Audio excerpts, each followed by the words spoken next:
Good afternoon. I'm Dr. Dale Bratzler. I'm the Chief Quality Officer here at OU Health and the university's Chief COVID Officer. I know there's been a lot of news this week and a lot of press briefings, so I'm going to keep mine a little bit limited today.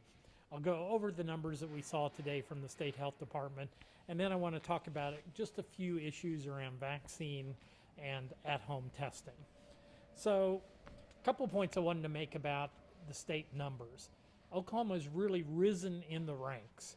So on January 10th, we were 47th highest rate of new COVID cases per day, right at around 103 cases per day. As of yesterday, we were at 14th in the nation. So our ranking on the number of cases per day in the United States has come up considerably, and that was from 103 up to 265 cases per day. I was even more impressed when I saw the CDC's website because on January 10th, we were 41st in the nation with about 966 cases per week. Yesterday, we were 7th in the nation. We were in the top 10 again at 1,853 cases a day. The other state I'm going to point out is Arkansas, right next to Oklahoma, which is having a very large outbreak right now.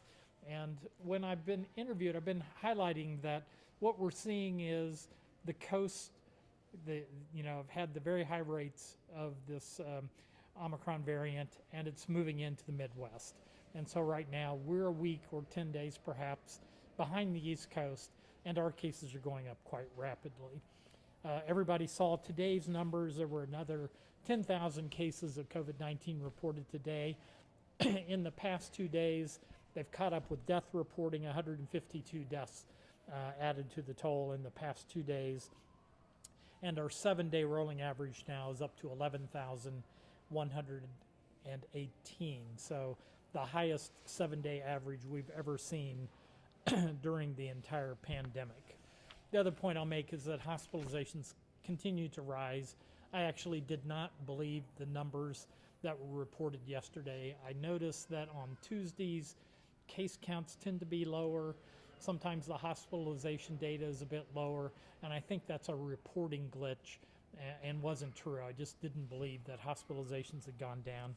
Indeed, today we're up to 1,702 people in the hospital, with 21% of those people in the ICU.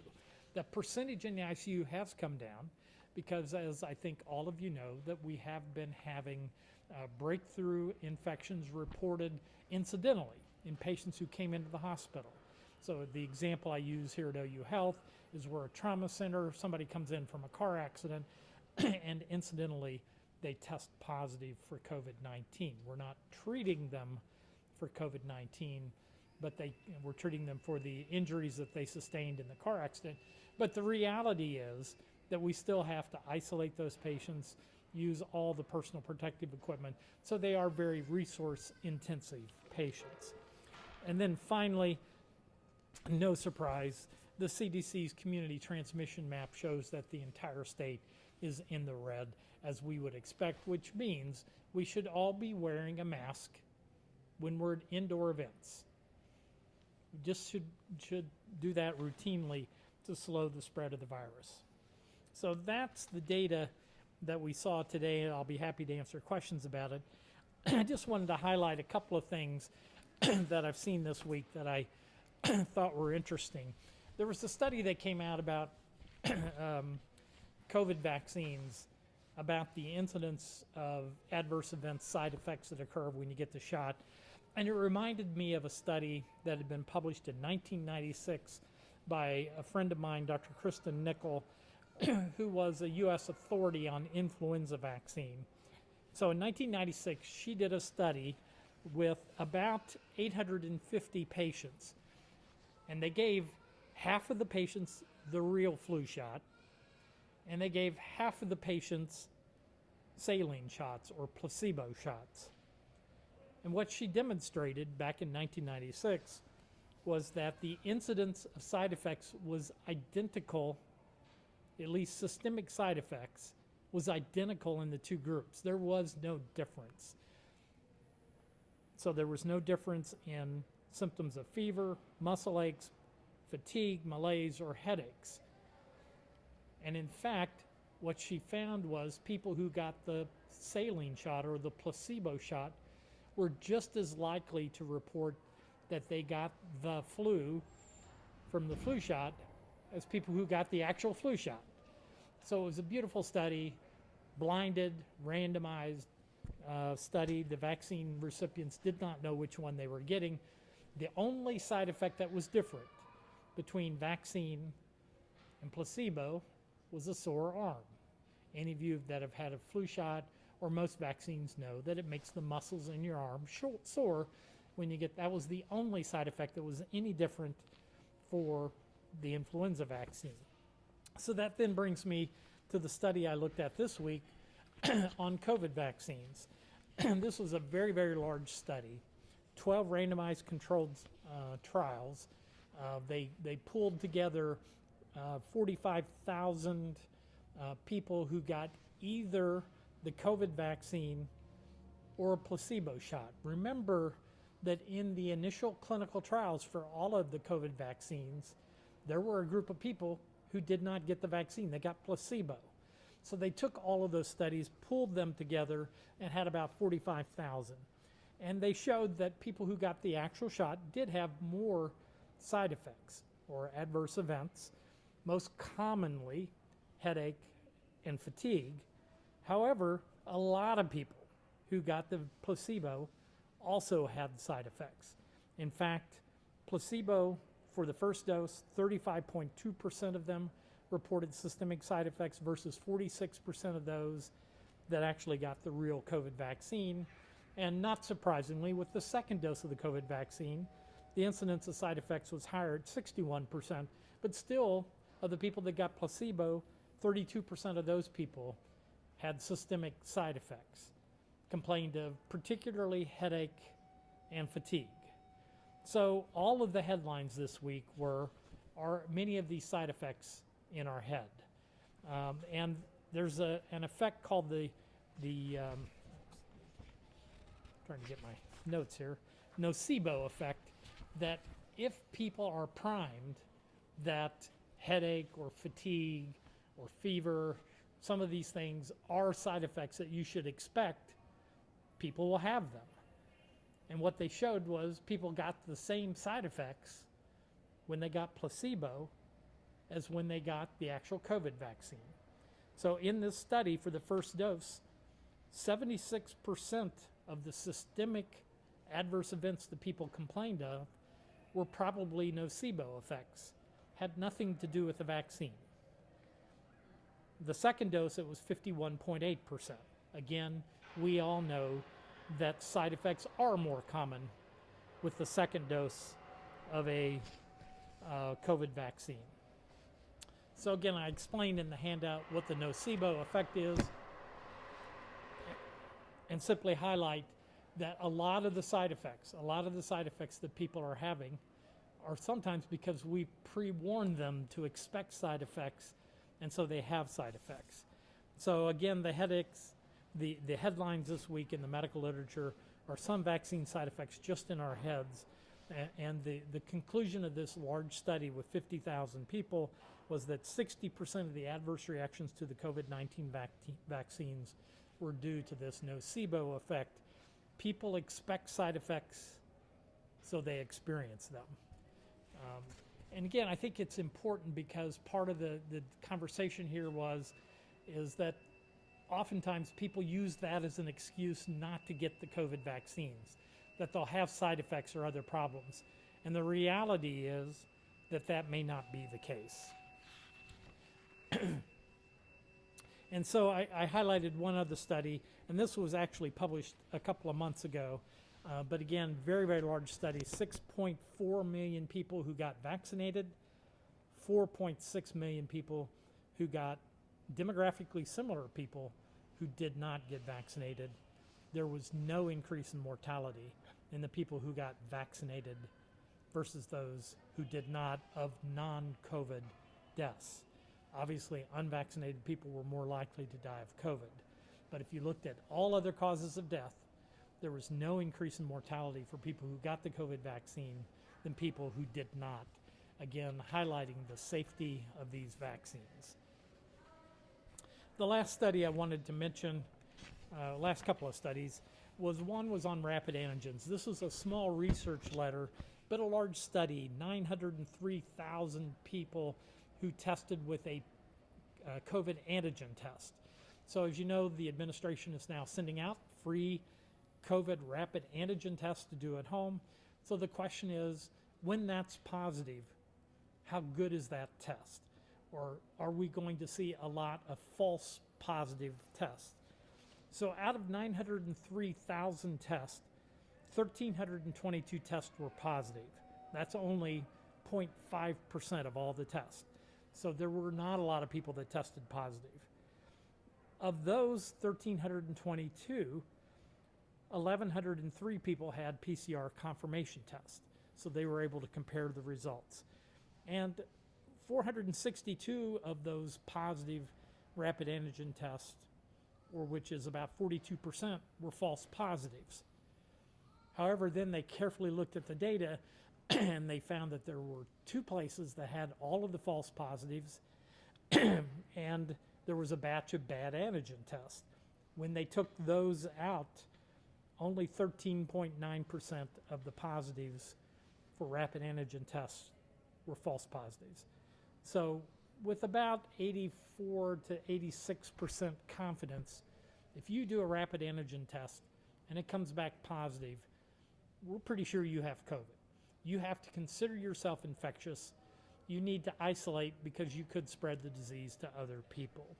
So I put the statistics from the study in the handout, but again, just simply highlighting that rapid antigen tests may be falsely negative if you test at the wrong time or don't do the technique for the nasal swab correctly. And if you are symptomatic and have a negative rapid test, either get a PCR done or repeat the rapid test the next day. But if you get a positive, you can with pretty good confidence know that you're probably infected with COVID-19. And then the last was a study that came out this morning that simply showed that some good news when you look at the drugs we do have available.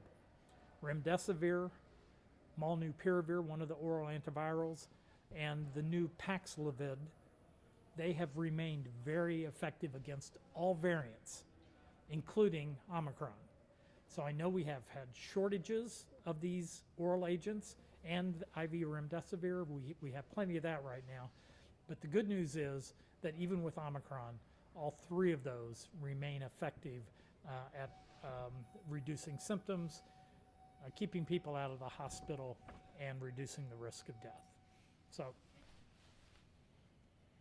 let's talk a little bit about the incidental cases. The governor said 40 to 45% of COVID hospitalization is incidental. You have said that a third of our trauma patients are testing positive. Does this skew the percentage of vaccinated people who are in the hospital with COVID? Are we seeing that the majority of COVID patients are unvaccinated? yeah, so when you look at the percentage of people in the hospital who are vaccinated, who have COVID, that percentage has has actually gone up. In other words, in the state health department's report this past week, 83% of the people in the hospital with COVID-19 were unvaccinated. That's been as high as 92% before. And I think that is correct, that because some people are testing incidentally positive. They're coming into the hospital for something else. They're asymptomatic or minimally symptomatic. We do a routine COVID test on every single one of them, and they test positive. They may be vaccinated. And remember that multiple studies now have shown that people who are fully vaccinated, particularly if you received your booster dose, are much less likely to be hospitalized or die from the disease. So some of the people we're seeing in the hospital who have a positive COVID test weren't here because of COVID. They were here for a broken arm or something else that happened. On to at-home testing. So they're now shipping, evidently now being shipped to people's homes. Will having more access to these tests help with what we're seeing in the hospitals? Why or why not? So the whole purpose of having ready access to a rapid test for COVID-19 is so that when people develop symptoms or have an exposure and they want to test themselves, they can, and if they're positive, they can go ahead and isolate themselves so they don't expose others, or if they've been exposed, know whether or not they need to go into isolation or not. So that could help with hospitalizations, because if people who test positive at home with a rapid antigen test stay out of the workforce, don't go to work, don't go around other people, we can see reduced transmission of the disease.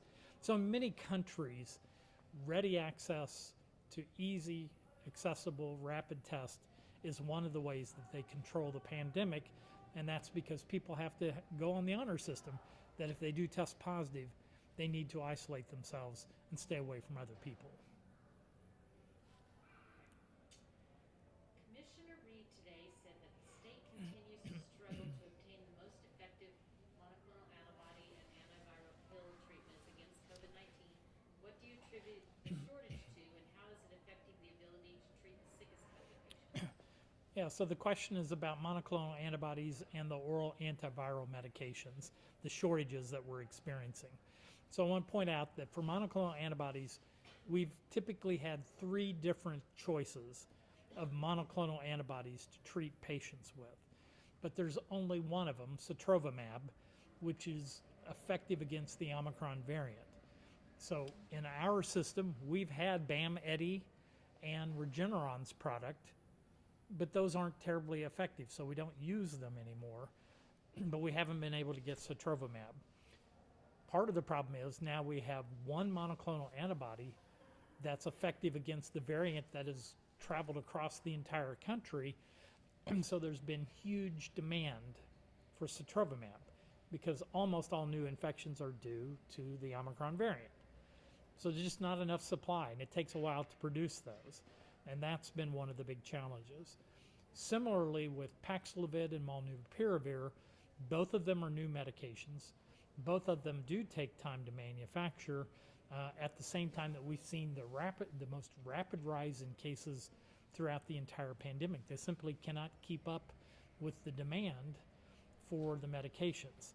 So what I fear is that we will eventually get sotrovimab, we will eventually get Molnupiravir and Paxlovid in reasonable supplies, but we may well be past a big peak of the Omicron surge right now. So we wish we had more now, which, remember, these drugs can be very effective at preventing hospitalization and death. Okay.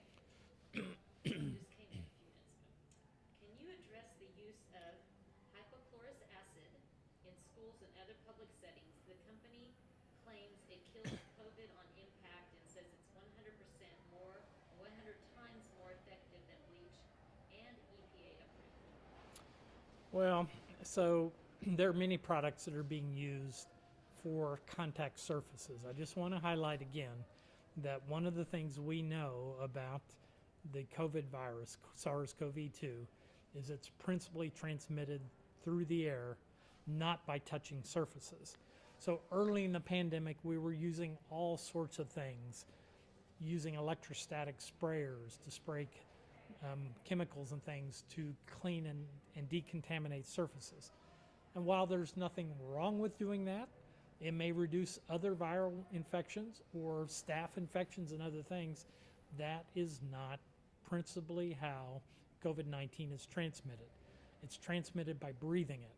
So I'm not convinced that it makes a whole lot of difference what agents you use at this point. Again, nothing wrong with cleaning surfaces. Anything that you use there, I think, is reasonable, but that's not how most people get COVID. They breathe it. Those are the questions for today. Anything to wrap with? I don't have anything else. Again, just highlighting that the vaccines are very safe, very effective. We need more people in our state to get vaccinated.